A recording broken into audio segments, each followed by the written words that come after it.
ശ്യാംരാജ്, നമുക്കറിയാമല്ലോ ഈ save Gaza എന്ന പേരിലൊക്കെ വലിയ പ്രതിഷേധ പ്രകടനങ്ങൾ നടന്ന ഒരു സംസ്ഥാനമാണ് കേരളം. ഒരുപക്ഷെ നമ്മുടെ രാജ്യത്ത് മറ്റെങ്ങും കാണാത്ത രീതിയിൽ അത്രത്തോളം ഹമാസ് പോലുള്ള ഭീകര സംഘടനകൾക്ക് വേണ്ടി തെരുവിലേക്ക് ആൾക്കൂട്ടം ഇറങ്ങുകയും അതുമായി ബന്ധപ്പെട്ടുള്ള പ്രതിഷേധ പ്രകടനങ്ങളൊക്കെ വ്യാപകമായി ഇപ്പോഴും നടക്കുന്നുണ്ട്. പക്ഷേ നോക്കൂ, ഈ ബംഗ്ലാദേശ് വിഷയം വളരെ സങ്കീർണമാകുന്ന ഘട്ടത്തിൽ ഇപ്പോൾ കഴിഞ്ഞ ദിവസം അവിടെ ഒരു ഹിന്ദു യുവാവിനെ കൊലപ്പെടുത്തുന്നു. കഴിഞ്ഞ വർഷം ഓഗസ്റ്റിലാണെങ്കിൽ ഏതാണ്ട് ഒരു മാസക്കാലം നീണ്ടുനിന്ന വലിയ കലാപമുണ്ടാകുന്ന ഘട്ടത്തിൽ ന്യൂനപക്ഷങ്ങൾക്ക് നേരെ വലിയ ആക്രമണങ്ങൾ ഉണ്ടാകുന്നു. പക്ഷേ ആ സമയത്തൊക്കെ വളരെ ബോധപൂർവമായ മൗനം നമ്മുടെ സംസ്ഥാനത്ത് ഉണ്ടാകുന്നു എന്നതിനെ എങ്ങനെയാണ് താങ്കൾ വിലയിരുത്തുന്നത്? തുടക്കം മുതലേ പറഞ്ഞു വന്നിട്ടുള്ള ഒരു പോയിന്റ് മുതലാണ്. നോക്കൂ, ഇവിടെ എത്രയോ ദൂരെ കിടക്കുന്ന ഒരു രാജ്യത്തെ വിഷയങ്ങളിൽ നമ്മുടെ നാട്ടിലെ കോൺഗ്രസ് പാർട്ടിയും കമ്മ്യൂണിസ്റ്റ് പാർട്ടിയും ഒരുപോലെ ഇടപെടുമ്പോൾ അത് ഇടപെടുന്നു എന്നുള്ളത് മാത്രമല്ല, ഒരു ട്രെൻഡ് പോലെ അല്ലെങ്കിൽ ഫാഷൻ പോലെ ഈ രാജ്യത്തൊട്ടാകെ ചർച്ചകൾ നടത്തുക, അതിലേക്ക് സിനിമാ രംഗത്തുള്ള ആളുകളെ കൊണ്ടുവരിക, മാധ്യമ രംഗത്തുള്ള ആളുകളെ കൊണ്ടുവരിക, പാർട്ടികൾ അവർക്ക് അനുകൂലമായിട്ടുള്ള, പ്രത്യേകിച്ച് കമ്മ്യൂണിസ്റ്റ് പാർട്ടിയും കോൺഗ്രസ് പാർട്ടിയും മുസ്ലിം ലീഗ് പോട്ടെ, ആ മതത്തിന് വേണ്ടിയിട്ട് നിൽക്കുന്ന സംഘടനയാണ്. ഇപ്പൊ കമ്മ്യൂണിസ്റ്റ് പാർട്ടിയും കോൺഗ്രസ് പാർട്ടിയും ഇവരൊക്കെ ബംഗ്ലാദേശിലെ അല്ലെങ്കിൽ ഹിന്ദുവിന്റെ കാര്യം വരുമ്പോൾ നിശബ്ദരായിട്ട് പോകുന്നത് എന്താണ്? ഒന്നാലോചിച്ച് നോക്കുക. അതാണ് ഞാൻ തുടക്കത്തിൽ പറഞ്ഞത്. ഇവിടെ പാലസ്തീന്റെ പതാകയുടെ നിറമുള്ള ബാഗ് എടുത്തിട്ട് പാർലമെന്റിൽ പോയിട്ടുള്ള പ്രിയങ്ക ഗാന്ധി ഇവിടെ കഫിയ ധരിച്ചിട്ട് പാർട്ടിയുടെ സ്റ്റേറ്റ് കമ്മിറ്റിയാണ് നടന്നത്. സ്റ്റേറ്റ് കമ്മിറ്റിയിൽ കമ്മ്യൂണിസ്റ്റ് പാർട്ടിയുടെ സമുന്നതരായിട്ടുള്ള മുഴുവൻ നേതാക്കളും അണിചേർന്ന ഒരു പാർട്ടി. അതെന്താ ബംഗ്ലാദേശിലെ ഹിന്ദുവിന്റെ കാര്യം വരുമ്പോൾ മാത്രം എന്താ നിശബ്ദരായിട്ട് പോകുന്നത്? ഇത് മാത്രമല്ല, ഇവര് കോൺഗ്രസ് പാർട്ടി ആയിക്കോട്ടെ കമ്മ്യൂണിസ്റ്റ് പാർട്ടി ആയിക്കോട്ടെ, അവര് ബംഗ്ലാദേശിന് മാത്രമല്ല എല്ലാ സമയത്തും ഇത്തരത്തിലുള്ള ഇരട്ടത്താപ്പാണ് എടുക്കുന്നത്. ഇപ്പൊ നിങ്ങൾ ശ്രദ്ധിച്ചോളൂ, ഇപ്പോ വർഗീയ കലാപങ്ങൾ, മാറാട് കലാപത്തെ കുറിച്ചിട്ട് ഇവർ പറയില്ല. മാറാട് കലാപവും കേരളത്തിൽ നടന്നിട്ടുള്ള, കോൺഗ്രസ് ഭരിക്കുന്ന കാലഘട്ടത്തിൽ കേരളത്തിൽ നടന്നിട്ടുള്ള നിരായുധരും സാധാരണക്കാരുമായിട്ടുള്ള കടലോരത്ത് ജീവിക്കുന്ന കടലരന്മാരെ, ധീവര സമുദായത്തിൽപ്പെട്ട ആളുകളെ കൊന്നു കളഞ്ഞിട്ടുള്ള സംഭവമാണ്. അപ്പൊ അതിനെക്കുറിച്ച് ഇവർ നിശബ്ദരാണ്. ഇതിനെക്കുറിച്ചിട്ടൊന്നും ഇവർക്ക് പറയാൻ വേണ്ടിയിട്ട് പറ്റുന്നില്ല. മറുവശത്ത് ഗാസയെ കുറിച്ചിട്ട് വലിയ രീതിയിലുള്ള പ്രവർത്തനങ്ങളും പ്രക്ഷോഭങ്ങളും ഒക്കെ നടത്തിക്കൊണ്ടിരിക്കും.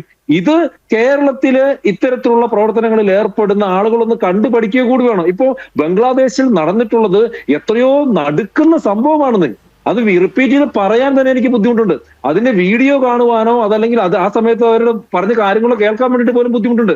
ആ സമയത്ത് ഇവർ നിശബ്ദരാണ്. ഇവരുടെ കണ്ണുകൾ കമ്മ്യൂണിസ്റ്റ് പാർട്ടിയുടെയും കോൺഗ്രസ് പാർട്ടിയുടെയും കണ്ണുകൾ അങ്ങോട്ട് തിരിയുന്നതേയില്ല. അപ്പോൾ പൂർണ്ണമായിട്ടും ഇവിടെ CAA വന്നപ്പോൾ ഇവിടെ നിലപാട് എന്തായിരുന്നു?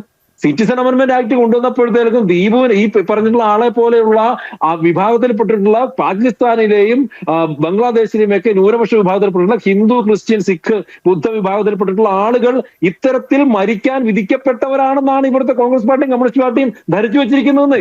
അല്ലെങ്കിൽ അവരുടെ നിലപാട് അങ്ങനെയാണെന്ന്.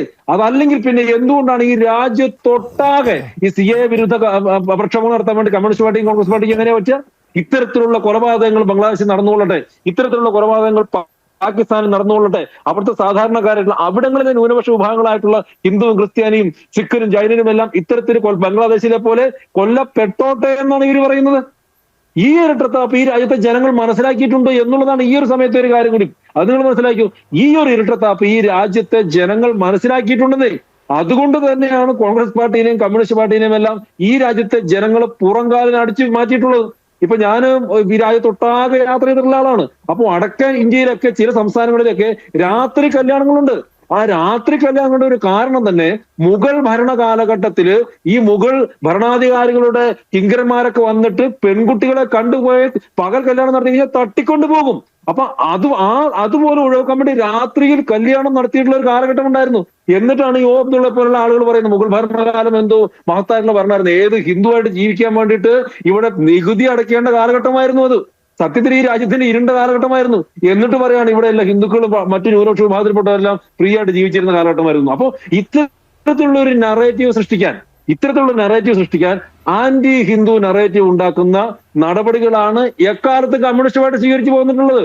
ഇപ്പോൾ ആ കമ്മ്യൂണിസ്റ്റ് പാർട്ടിയേക്കാളും വലിയ കമ്മ്യൂണിസ്റ്റ് പാർട്ടിയാക്കാനാണ് കോൺഗ്രസ് പാർട്ടി ശ്രമിക്കുന്നത്.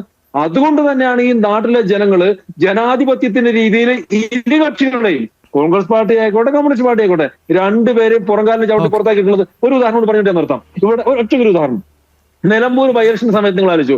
നിലമ്പൂർ ബൈ ഇലക്ഷന് കോൺഗ്രസ് പാർട്ടിക്ക് ആരാണ്? ഇവർ ജമാഅത്തെ ഇസ്ലാമി വന്നിട്ട് വെൽഫെയർ പാർട്ടി വന്നിട്ട് പിന്തുണ പ്രഖ്യാപിച്ചു.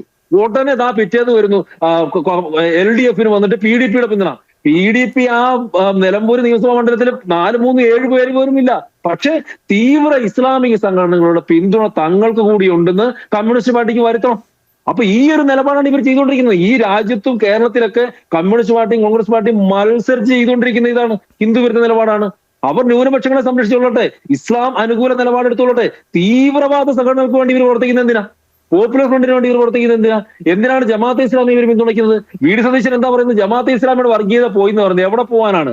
എഴുതി വെച്ചിരിക്കുന്ന അവരുടെ ബേസിക് ഐഡിയോളജി ജനാധിപത്യ വിരുദ്ധമാണ്, ഇവിടെ ഇസ്ലാമിക ഭരണം വരണം എന്നാണ്. ആ ഇസ്ലാമിക ഭരണം എന്നുള്ള ഐഡിയോളജി പോയി എന്ന് സതീശൻ പറയും. സതീശനോട് പോയി പണി നോക്കാൻ പറയത്തില്ല ഇവര്? അപ്പൊ ഇങ്ങനെ ഇടതിനേക്കാളും വലിയ ഇടതാകാൻ നോക്കുന്ന, പോപ്പുലർ ഫ്രണ്ടിനേക്കാളും വലിയ പോപ്പുലർ ഫ്രണ്ട് ആകാൻ നോക്കുന്ന കമ്മ്യൂണിസ്റ്റ് പാർട്ടിയും കോൺഗ്രസ് പാർട്ടിയും തന്നെയാണ് ഈ നാടിനെ ഇത്ര കാലം ഇനി എന്തായാലും സമയപരിമിതി മൂലം ഇടപെടുകയാണ്. എന്തായാലും നമ്മുടെ അയൽ രാജ്യമായ ബംഗ്ലാദേശിലെ സാഹചര്യങ്ങൾ വളരെ സങ്കീർണമാകുന്നു. കലാപം കൂടുതൽ സ്ഥലങ്ങളിലേക്ക്, അത് ധാക്കയ്ക്കും ചിറ്റഗോങ്ങിനും ഒക്കെ അപ്പുറത്തേക്ക് ഗ്രാമീണ മേഖലകളിലേക്ക് ഉൾപ്പെടെ പടരുകയാണ്. ന്യൂനപക്ഷങ്ങളുടെ ആരാധനാലയങ്ങൾ ലക്ഷ്യമിട്ടുകൊണ്ട് ഇസ്ലാമിസ്റ്റുകൾ എത്തുന്നു. കഴിഞ്ഞ വർഷം നടന്ന കലാപത്തിന് സമാനമായ സാഹചര്യം വീണ്ടും ബംഗ്ലാദേശിൽ രൂപപ്പെടുകയാണ്.